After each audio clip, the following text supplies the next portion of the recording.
It's finally happened, you guys. For the first time in more than 4 years, the RBA has today slashed the official cash rate, bringing...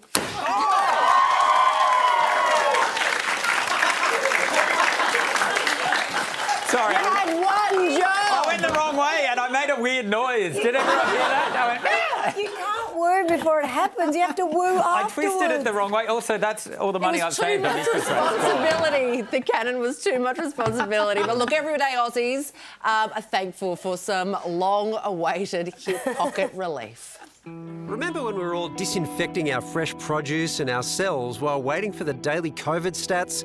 Yeah, that's how long it's been since our last rate cut. Until now. Interest rate cut. It's just dropped to 4.1%. Everything snowballs. When one cut happens, then hopefully that alleviates some of the stress. It's going to make a significant difference. I was really looking forward to that rate cut, so very, very excited to hear that news. Happy. I know there's a lot of people struggling. The RBA rewarding us for all that inflation-taming belt tightening with a rate cut of 0.25%. This is the rate relief that Australians need and deserve. It's time to reduce a little bit of that restrictiveness, but we cannot declare victory on inflation just yet. But after 13 interest rate hikes followed by 15 months on hold, it's a blessed relief for borrowers, 500,000 of whom have never before seen a rate cut. The savings for mortgage holders ranging from $92 a month for a $600,000 loan to $154 a month for a $1 million loan. I think there's positivity. I think it'll be, well, helpful, but I don't think it'll save the day. It's about time. The Big Four banks were quick to announce cuts to their variable rates just seconds after the RBA, but slower to actually enact the cuts, with around a 2-week wait for customers. And it's not just homeowners frothing over the RBA's decision today. These guys are pretty stoked too. Under this Labor government, inflation is down, wages are up, unemployment is low, and now interest rates are falling as well. Looking to claim credit for bringing relief to cash-strapped Aussies before what's set to be a tight-as election race. The primary focus of this Albanese Labor government will continue to be the cost of living. Labor doesn't know how to manage the economy, and if you want to beat a cost of living crisis, the key is economic management. So is the worst finally behind us when it comes to hip pocket pain? And could we see more interest rate cuts to come? Economist Chris Richardson is here to give us some more details. Chris, fingers crossed. Is this the start of a Cutapalooza?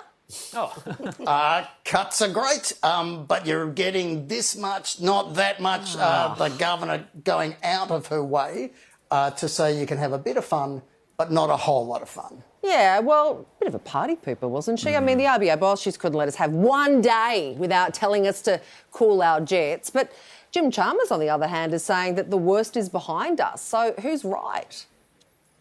Well, he's right. The worst is behind us. But she's right. Chances are there aren't that many more rate cuts out there.